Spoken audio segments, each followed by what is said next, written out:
Good morning, everybody, and welcome to the Rangers Review morning briefing for Thursday, the 5th of January. I'm Derek Clark, and I'm joined this morning by Joshua Barrie. How are we getting on, Joshua? Yeah, good, Derek. Cold up here today. What's it like? What's it like down your way? Well, it was a trek getting back down the road. I'm back in my humble abode. Tell everyone. This morning, about the journey. Of course, the strike action is in full flow at the moment, so my train was cancelled. Luckily, though, Avanti West Coast put on a load of replacement buses, so that got me down to Carlisle, and then from Carlisle, there was only one train heading out, heading to Wolverhampton, and luckily it passed Warrington, so I managed to get on that. So all good, but yeah, it's proving problematic for a number of people, the old train delays. So yeah, I totally have sympathy for you if it's affecting your daily life. But people are tuning in to talk all things Rangers, and there's quite a wee bit to talk about as well. Just before we do that, folks, it's your last chance to take advantage of our tremendous offer on the website. If I'm not mistaken, it finishes today, Joshua. Am I right in thinking later tonight? It does finish today, Derek. I've just put the link in the comments. The link's obviously at the bottom of your screen and in the description as well. You can get, I think it's 25% off the annual price, £1 for 2 months. If you've not signed up yet and you wonder why we go on about it so much, a great opportunity to do so. Top Rangers coverage every single day, lots of different types of content, written content that you won't find anywhere else, and also supports our morning briefing as well. So yeah, do go and subscribe over on the link, as I say in the comments and the description as well. Yeah, the annual subscription, 25% off, as Joshua said. It's £26 for an entire year. It really is a cracking deal. And you can subscribe as well to our YouTube channel for free. You can see the big banner on the screen there, and lots of you doing so. So thanks very much for the support. Right, let's talk Rangers, Joshua. Lots of comments coming in already. Before we talk about potential transfer rumours that are flying around at the moment, you've got a great piece on the website this morning. I've got a piece as well, the newsletter from yesterday with regards to Alfredo Morelos and whether a January exit makes sense, or whether Rangers should keep him around until at least the end of the season. And you've got a piece on there about the underlying attacking upturn under Michael Beale, and why it's improving in the final third. Can you tell us about your findings and what people can expect on there? Yeah, well, obviously, 5 games in there, it kind of marks. It feels like the first bookmark in Michael Beale's Rangers career. Obviously, it was minutes away from it being a perfect 5 from 5. But this week he has time between the games. Obviously, from Monday's lunchtime kickoff to Sunday's. I think it's 4 o'clock up at Tannadice on Sunday, so there'll be time on the training pitch. I think you could tell even with his comments about recruitment that we discussed earlier in the week, Derek, that he said once he got the Old Firm out of the way, it would allow him to focus more on recruitment. And what I think he's saying is there's obviously so many games to prepare for, as well as the Old Firm from when Beale came in. I think it was 19 games in 5 days. So all of that said, I think it gives us a bit of an opportunity to look at some of the numbers and trends. Now, 5 games isn't a lot, but I think it's enough of an indicator to give an idea. The key things is Rangers are taking less shots, but that might be seen as a negative. I don't think that is a negative at all, because the shot quality is better. And again, you can read a detailed breakdown of this on the website. I won't go through all the translations of what all the different metrics mean. But yeah, fewer shots, better quality. Rangers are taking them from better locations. Not as many shots from outside the box. The average distance of where they're shooting from has decreased. Chance creation slightly up. But the other notable one, Derek, is set piece expected goals has went up, and it's been comfortably the highest in the division over those 5 games. Now, again, that's not just to 5 games isn't a big enough sample size to kind of say anything, I guess, definitive about that, but it is an encouraging sign. It'll probably level out a little bit. But the thing that stood out for me, if you look at where the type of corners that Rangers have been taking under Van Bronckhorst this season, I think it was 90% of corners were outswingers. And the game at St Johnstone was a perfect example of why it was repetitive, and I think that makes it easier for the opposition to defend. under Beale, there's been a real increase in swingers as well as short corners. Yeah. And Rangers already are posing much more of a threat from that. It's commonplace to see Harry Watling, who's obviously the designated set-piece coach, amongst other things, up on his feet, kind of barking out instructions when Rangers are attacking or defending corners and free kicks as well. So interesting to see a bit of a rise in terms of the goal threat that they're posing from there. So yeah, all in all, fewer shots, more quality, slightly better chance creation, posing a better threat from set pieces. You can go and read that and get a better idea of the detail, but certainly some encouraging signs after 5 games. And on Alfredo Morelos, it's an interesting point because a January exit seems, when we were first speaking about that yesterday, it seems like a bit of a non-starter because you think, well, obviously he's important for the rest of the season. You obviously risk losing him for nothing at the end of the season.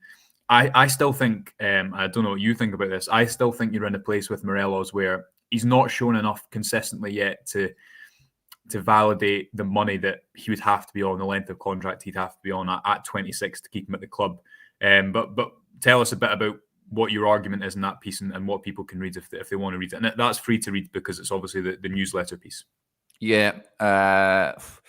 Listen, he splits opinion, Alfredo Morelos, at the moment. I thought his performance on Monday wouldn't have been a surprise to see him replaced at half-time. However, I thought he was improved in the second half. Michael Beale did touch on that as well in his post-match press conference. I do think he still has more to give this Rangers team. I would only be getting rid in January if a substantial financial offer is made or a replacement is found. Otherwise, I would be keeping him around until the summertime. I think it's evident he's going to be departing Rangers in the next few months. Anyway, I don't think he's deserving of a new contract at the moment, but certainly I think he still has plenty to give this Rangers team. But understand there are numerous supporters out there that are not having him at the moment and want to get rid of him. Alan Kelly says sell him. I think it's going to be interesting to see what happens this month. Positive Vibe also saying I want us to sell Morelos in January. Let's touch on potential transfer reports that are doing the rounds at the moment. Matt Weir gets in touch. He says, "Morning, gents. Is there truth on William Pacho rumours?" I'm sure that's how you pronounce it. This came from Belgium. Currently plays for Antwerp.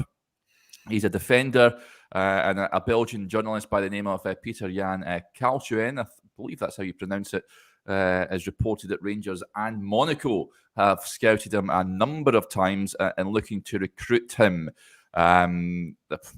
So I'm not going to lie, Joshua. I'm not entirely clued up on this guy, on William Pacho. He's one of a number of names that have been linked recently, but he's one defender. And as Car Royals gets in touch as well, is there any truth in Dion Sanderson signing? He's another defender that's been linked to the club. There is strong murmurings that I'm hearing that a defender is being targeted to come into the club. Is that an area you feel should be strengthened this month? Well, obviously, Beale's the kind of numbers that have been cited maybe by him is 2 or 3 when he said I have some players in mind. I don't think it's one singular target, but kind of in line with what we're saying about Alfredo Morelos. There's no point in Rangers selling Morelos for $2 million and bringing in a 6-month loan striker or a short-term option who won't be as good as Morelos can be. That's the trade-off. That's the reality of the trade-off you'd have. He needs to plan long term. And again, as we discussed yesterday, last January, it was different because of where Rangers were. Let's not forget last December, Rangers seemed to be in a pretty healthy place. They were 6 points ahead at the top of the table. Van Bronckhorst had made a positive start. I think all the kind of domestic unraveling happened after. This season, they're in a completely different position. Defender, I guess, you have Davies and Goldson in there who have played well so far, and King. But behind that, with Suter and Helander, you don't have that dependability in terms of minutes. So I wouldn't be totally surprised if a defender was to come in to the club. Equally, you look at the comments surrounding Suter that was made by the manager and Ross Wilson at the AGM. Rangers believe that they can get him fit and help him with his injury issues. Whether that comes to pass or not, obviously, time will tell. Naturally, I think people will be reluctant to believe that, because when a player has suffered so many injuries, I think you just resign yourself to the fact that that's going to be the case, especially given the injury situation at Rangers in recent years. Obviously, another name linked has been John Fleck, who we discussed. I think we've discussed quite a few times, Derek. Now, is he early 30s now, John Fleck? Maybe 30? 31, is he? I'm not entirely sure. I'll double check. But Yeah, yeah, so, he's another name that has been mentioned. I think we touched on him, I'm sure, last week. I think when we had Stevie on, if I'm not mistaken, and we discussed. I said, listen, I would be delighted if John Fleck was to arrive at Rangers. I think as a squad player, I've always been impressed with him at Sheffield United. He's had his injury problems to seek, of course, but yeah, always been a fan of his. Carry on. Yeah, I mean, the issue you have as well at the moment is Rangers have quite a lot of, I guess, players in that kind of over 30 bracket who, and if you look at the type of profile of player they need to get in people who they can sell on in 2 to 3 years. That's why I think Beale said, when talking about the type of players that he wants to recruit, we need players who are going to be big players for Rangers for the next 2 to 3 years.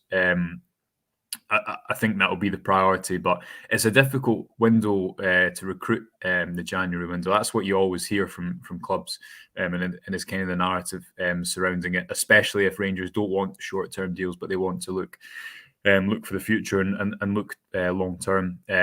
The priority has to be in the centre of midfield, as we've discussed a lot recently. And actually, I wouldn't be surprised if there was even 2 players in that position targeted, Derek, because one of the things, is something I'm going to write about over the next few days. I think the reason that Beale was so gutted about Stephen Davis' injury, amongst obviously the fact that just the human element, he still had a big role to play, and that role was acted out against Hibs. And it ties into something that Beale said about Bongani Zungu, of all players. Yeah, that was a bit random, wasn't it, when he brought his name out of the hat?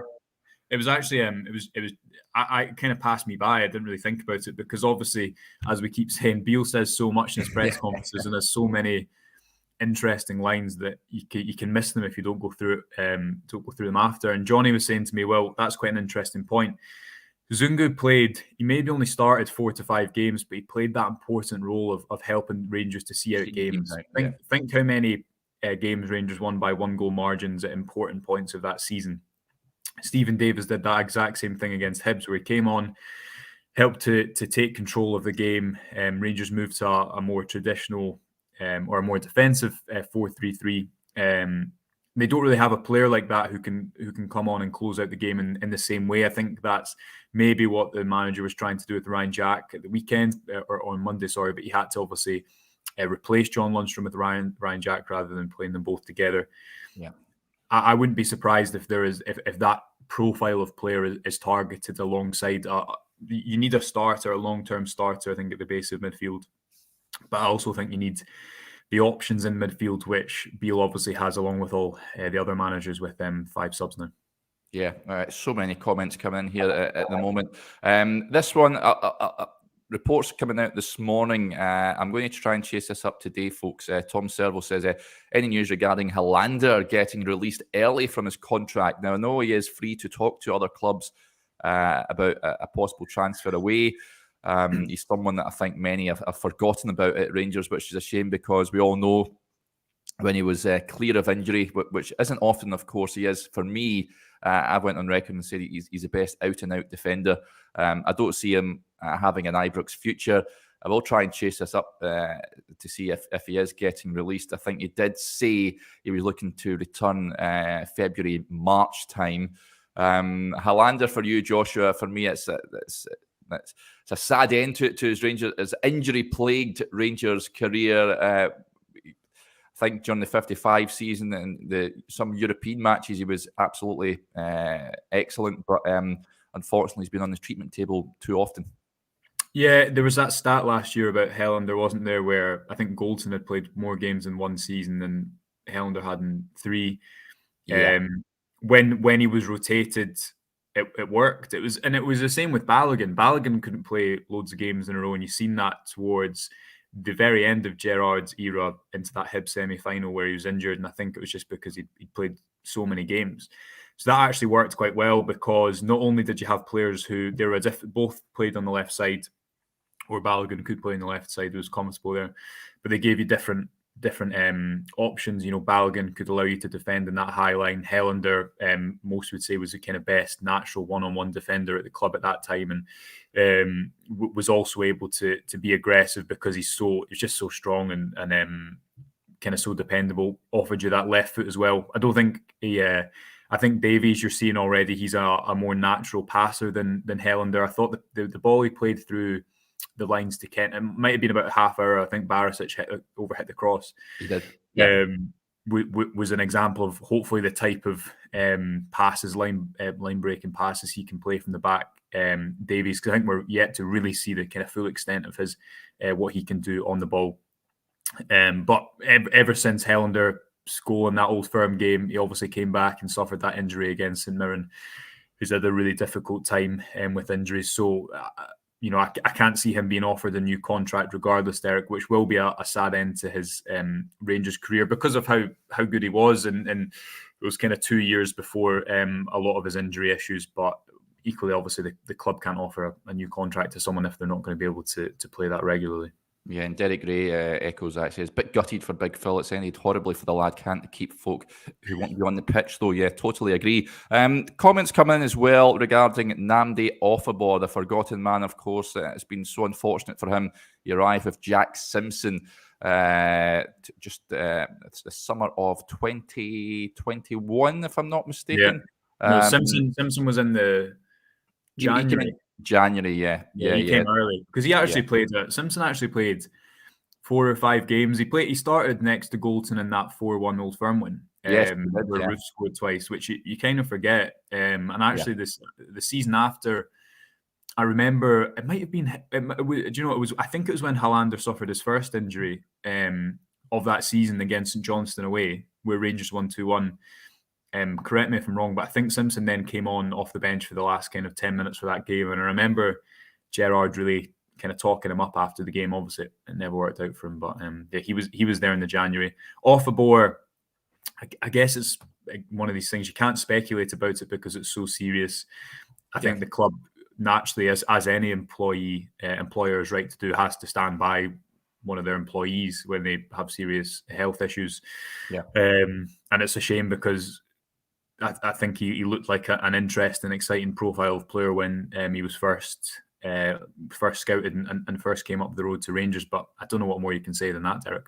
Yeah, prior to, there was a piece I did when the website was launched where I spoke to some of his teammates at Wycombe Wanderers and also Bournemouth as well. I spoke to the captain down there, and they spoke very highly of him, saying he's they wouldn't be surprised to see him strutting him stuff in the Premier League down south. But unfortunately, it's just not happened for him. We'll try and get an update on Nnamdi. I'll see the press conference tomorrow. If we get an opportunity, I might ask Michael Beale because Van Bronckhorst gave me an update back in the summertime on him and says they're still carrying out tests. So certainly something that you can't rush, and we wish the lad all the very best. Not only would we love to see him on the football pitch, but first and foremost, getting back to full fitness in terms of his health as well. Lots of Scott Mitchell says, any Bolton players we could nick, Derek? And then it ties in with this point from Stuart Keane.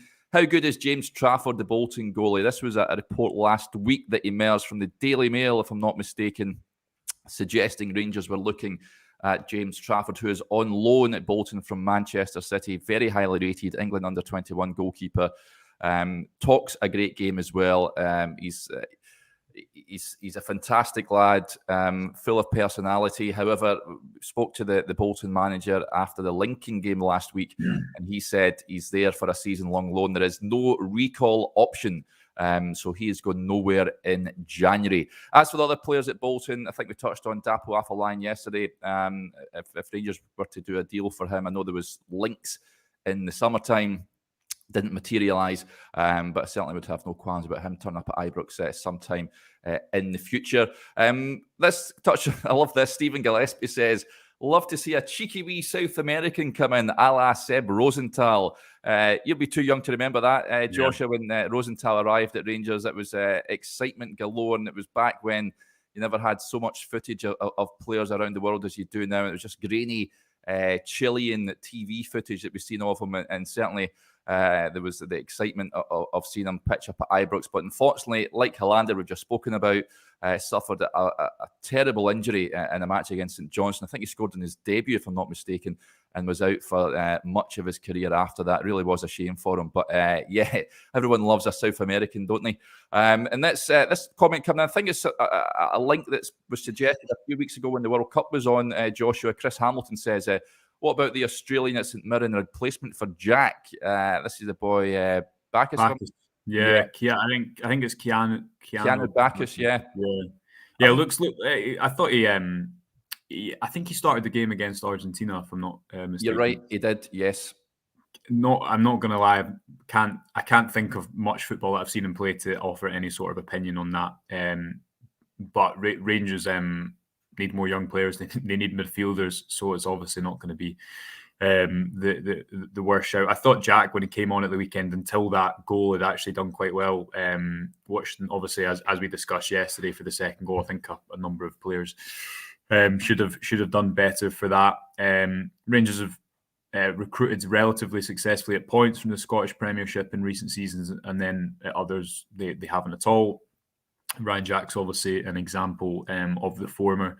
That midfield it so badly needs freshness and legs, and that's why someone like Offabor, his profile of player, as well as Lundstrom, who maybe is a product of having to play so much football in this year, is not always looked at his physical best, because when he is at his best and the performances that stick out in your mind, it is as a box-to-box player who can dominate and is quick and is strong and is powerful. That's the profile that Rangers recruited in that summer with Offabor and Lundstrom. And I think, obviously, as we continue to make the point of, that's what they need to do going forward, more players in that area. But maybe one that we'll keep an eye out for the future back is because, as I say, he played in that game against Argentina. By all accounts, has been quite impressive at St Mirren. Yeah, Steely FM, a lovely comment here. The one that got me excited that never materialised was Jardel. What a goal-scoring record he had at the time. Yeah, absolutely. The red tape scuppered that deal. I was absolutely gutted when I've never seen him in a Rangers jersey. Of course, scored against Rangers for Galatasaray in the Champions League later on, and Van Bronckhorst scored one of the greatest, the hardest hit free kicks I think I've ever seen. Did you ever see that, Joshua? Van Bronckhorst free kick in the Galatasaray. He's got Van Bronckhorst's goal compilations on YouTube are quite impressive. Nothing will obviously top that the strike in the semi-final, which just every time you see it, you think surely he's not going to shoot the Holland one. Yeah. Never scored a tap in Van Bronckhorst, and never quite worked for him as a manager at Rangers, but some of the goals he scored were sublime. I always remember the one against Celtic as well, and the 4-0 one at Ibrox when he done the Ravanelli and peeled away was highly enjoyable. And then the one at Monaco as well was a beauty. Loved a shot from range did Van Bronckhorst. And as Andy Mack says, it was Jardel's misses that get plenty excited. Yeah, can't deny that as well. Listen, there's so many players that are going to be linked with Rangers this month. But I think it's fair to say, I think midfield is a priority for me, Joshua. We've touched on this in numerous shows before. I know defenders are being eyed. Michael Beale has already said that goalkeeper is not a position he's looking to strengthen, but midfield, certainly there has to be a couple of reinforcements in there. We touched on Bacchus, but it has to be starters. Michael Beale has said this in his press conferences. He's not interested in squad fillers. He wants players to come in and start games. So I think we're both in agreement it needs to revamp that midfield. Yeah, and it's probably a good opportunity as well to discuss Malik Tillman, who played a bit deeper against Celtic in the Old Firm. We've not really touched on that. There was an article that we did earlier in the week that's on our Twitter page from yesterday, which kind of breaks down a little bit more of the detail as to why Beale thinks that Tillman's best position is at number 8. And I think that the performance against the Celtic in the Old Firm showed it showed that Tillman can do that, and it showed why Beale thinks he should play there. But also why someone like Tillman maybe looks better in a defensive system that isn't as much about marking up man for man as it was under Van Bronckhorst, and maybe that's more difficult for a young player. Maybe it places more individual responsibility on them. I think the reason he wants to play him deeper is because at the moment Rangers don't have many midfield profiles that are really going to get the ball from box to box. Not many ball carriers. And that's one of Tillman's real strengths. And it allows him to be more involved in the game, get more touches, but then also arrive in the final third and also contribute there and make the difference as he has done. And ahead of him, get 3 attackers, 3 goal scorers in the team. It's similar to what they did with Joe Aribo, playing him on the right or the left of that midfield 3. I don't think he was as much of a goal threat, incidentally, but I do think what he gave you was that box-to-box capability where so often he'd be the one that was carrying Rangers forward and able to use his physicality and his technical ability all over the pitch rather than just when he got the ball kind of out wide in the final third or in and around the penalty box. So be interested to see what people think about that. But generally, I think the narrative around Tillman's really, really spun in the last 3 weeks. You've seen him make the attacking difference under Beale, and as Beale said himself, he's had a moment in every game prior to the Old Firm game on Monday. But his defensive numbers again, which are up on the Twitter page and the website, were impressive. I don't know what you made of him at the weekend, Derek, but I thought I thought he was really good defensively, and he did a lot of. I think he helped keep the ball a lot away from Callum McGregor as well, which is something that you can't really measure through stats, or maybe sometimes you miss that in a game. But I thought he played a really defensive, important role off the ball, when obviously most people think, myself included, the main contribution he's going to give is on the ball. Yeah, I thought it was good. Rangers maybe struggled to get him on the ball as much as they would have liked it in the first half, but he did a power of work. He certainly rolled up his sleeves, and it was more dominant than what he was, I think, than in the game at Parkhead earlier on in the season. He's certainly grown into the role, and it looks like he's getting more and more comfortable coping with the demands placed upon him. Michael Beale obviously places a lot of trust in him. This is an interesting point from CGM 55, actually. Lowry wasn't even in the matchday squad on Monday, but he says, play Tillman 8 and Lowry 10. This is the way. It's an interesting point.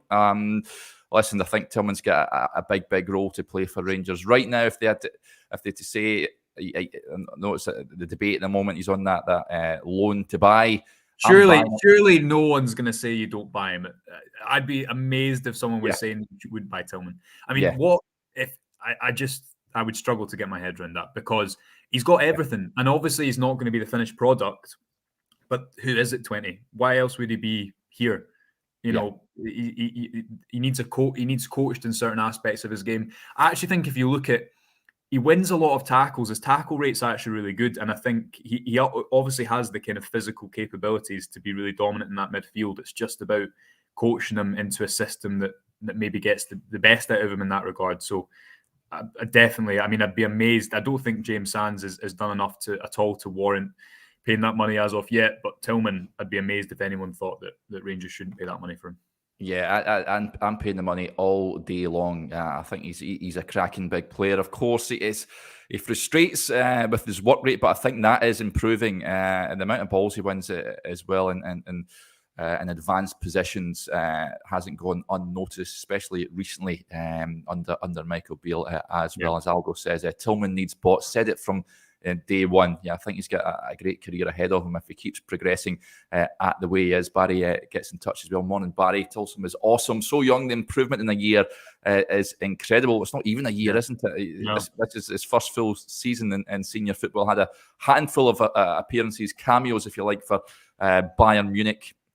He's been schooled in one of the greatest footballing schools on the planet, and Rangers fortunate to have him on their books at the moment. And I'm buying them all day long.